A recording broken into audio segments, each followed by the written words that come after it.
The Haunting Tales of Dark Shivering. Dark Shivering is a village lost on the border of England and Wales.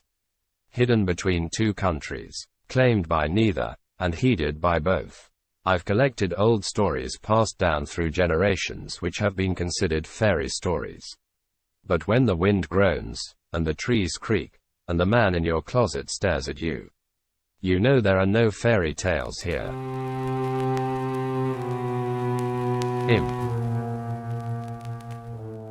Old Mrs. Hughes was the first person to mention seeing an odd-looking creature in her garden late one night when she was putting out her milk bottles for the milkman the following morning.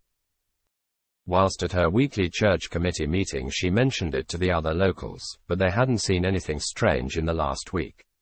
One of the men piped up and said it was probably John Barnes, who had a habit of walking home from the pub late at night and finding himself in the morning in his neighbor's hedge.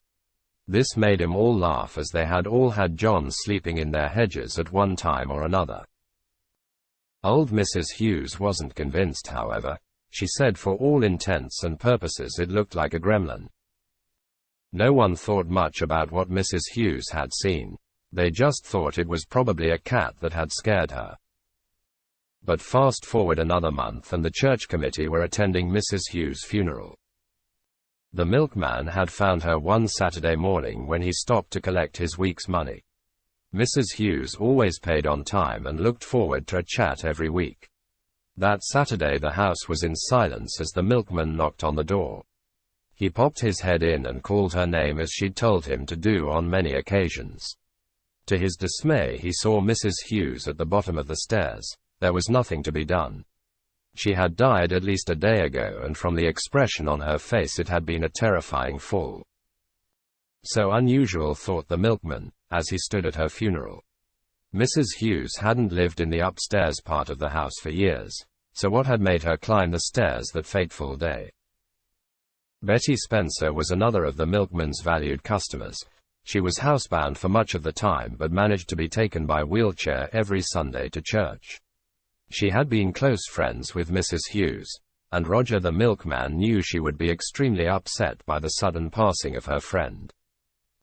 A week after Mrs. Hughes' funeral, Roger called by Betty Spencer's house to collect his money. He went in and found Betty as usual sat up in bed. Her bed was in the main lounge room of the house. She had it set up as comfortable as could be. The television in the corner to keep her entertained, the fireplace to keep her warm, and lots of local visitors who brought her books and puzzles. Roger would joke with her that she lived the life of Riley. She laughed, but they both knew if it were not for the kindness of friends, neighbors and the community she probably wouldn't still be here. Roger walked into the kitchen to boil the kettle. She had him well trained and he knew how to make a cup of tea just as she liked it. He sat on the edge of the bed and told her how he was still in shock over finding Mrs. Hughes and couldn't get her out of his mind. Betty understood. It had only been a few weeks, but she was missing her friend an awful lot. They would chat on the phone to each other most evenings. It wouldn't mean anything to most people, but Betty treasured every phone call from Mrs. Hughes that saved her from the boredom and loneliness of her four walls. Roger told Betty he couldn't understand why Mrs. Hughes would have attempted the stairs after living quite happily on the ground floor for many years. Betty agreed she'd been silly to attempt the stairs with her dodgy hip and fading eyesight, but was of the opinion that maybe she had gone up to get something for her house guest. That was the first Roger had heard of any house guest. Who did Betty mean? As she sat sipping her tea, Betty casually told Roger about Mrs. Hughes' house guest. She had told Betty all about him over the phone in the evenings. A right little so-and-so he seemed to be. Roger pushed her for more information. Betty told him that a few days before she died she had found a disheveled boy, nearly half drowned in the pond outside. He must have been homeless and thirsty. Mrs. Hughes took it upon herself to nurse the poor boy back to health. His breathing was shallow as she bathed him in warm soapy water. She dried him in a big fluffy towel, but the dirt seemed to be ingrained in his skin. He looked no cleaner than before the bath. Roger was shocked to hear this. He had seen no visitor, and Mrs. Hughes had made no mention of him. Betty went on to say that Mrs. Hughes had found some old clothes from her late husband and dressed the unusual boy in those. The boy didn't speak but rather made grunts and growls. Mrs. Hughes had told Betty he looked perfectly horrified when she tucked him up in blankets on the sofa for the night. He obviously wasn't used to any home comforts, she said. Mrs. Hughes had planned on calling the local authorities after struggling to communicate with the boy. She had done all she could for him, and to be honest, it didn't seem like he wanted to be there very much. He glared at her constantly whilst she knitted him a jumper. He would kick all his bedtime blankets off himself, and prefer to lie in a ball shape like a dog on the hard floor. To top it off, he certainly was not happy about wearing clothes of any description. Mrs. Hughes couldn't even keep his pants on. The last Betty had heard from Mrs. Hughes was a phone call on Sunday night. She was quite annoyed as she said the boy seemed to have invited friends to her house. She was too old for parties, and none of these boys seemed to have any common decency. No clothes, no hygiene, no English. Mrs. Hughes was at the end of her tether, and told the boy he must leave and take his friends with him. He gave no response, and so she fumbled to put her glasses on to see him properly. My God, he was an ugly little sod, and so were his friends. She'd be glad when they left, she told Betty in no uncertain terms. But of course no one was able to speak to Mrs. Hughes again as she'd fallen down the stairs. Roger thought it very strange that Mrs. Hughes hadn't told anyone about her visitor. He sounded like a feral child. No one else in the village had seen him or heard of him. He wondered why Mrs. Hughes had invited a stranger into her home. But of course she was a very kind woman who would help anyone she met. It wasn't long before Mrs. Hughes's house was put up for sale. Roger would drive by every day on his milk round, but it didn't seem as if anyone was interested in buying the place. After months of being on the market, the estate agent asked Roger if he'd pop by the house on his round. They were friends, and so Roger agreed. The agent couldn't remember if he'd set the alarm on the house all those months ago. It had been sat empty for 6 months and no interest in its purchase at all. The following week Roger drove up the track to Mrs. Hughes's old house. It was late in the evening, nearly 9 p.m. when he got there, as he'd had no time in the day to go and check the property. As he approached, the house didn't look as friendly or inviting as it had when Mrs. Hughes was alive. She was such a warm woman, who the village had greatly felt the loss of. Roger unlocked the front door. The alarm was not on, so it was a good job he'd gone to check. The house was freezing cold, gloomy looking, and a faint smell of damp was hanging in the air. Whilst he was there, he thought he best check all the windows and doors before setting the alarm and leaving. So he went straight up the stairs first, trying not to think of how he had found Mrs. Hughes dead the last time he visited.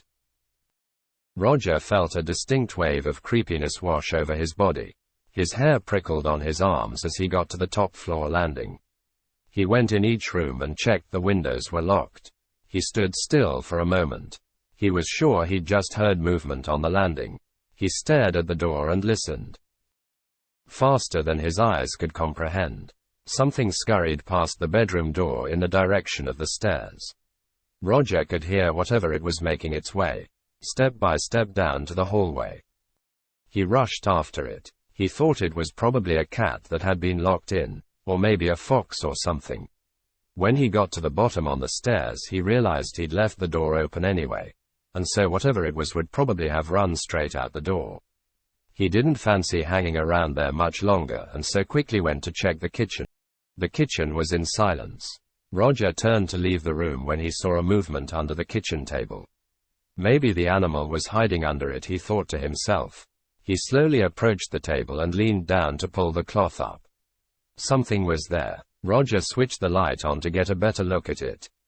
It was certainly skittish. He pulled the tablecloth up once again and pushed his head down under. There was absolutely nothing there. No mouse, no rat, no cat, just the silence of an empty room. He knew he'd seen something upstairs, and something had moved under the table. Roger felt very unnerved. He moved as quickly as he could to the front door, set the alarm, and rushed to his car. He was quick to start the engine and begin driving back down the track from the house. As he drove off, he looked in his mirror, but was horrified to hear a loud bang on the top of his car. Something had landed on it. It was so forceful Roger slammed his brakes on in panic. As he came to an abrupt stop, something unearthly flew off the top of his car and landed on the track in front of him. Roger sat there not knowing what to do. He stared at the thing in the road. He watched as it started to move. It twitched and jumped and then suddenly sprang up to face Roger. He couldn't believe his eyes. It was a demonic-looking thing. A gremlin. An imp. Roger was terrified. He put his car in gear and drove towards the creature. It quickly moved to the side of the track. Roger could see its eyes glowing in the darkness.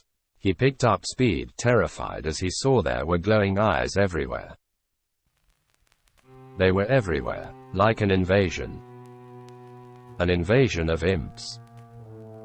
Roger the milkman sold up his business and property and moved abroad to Spain.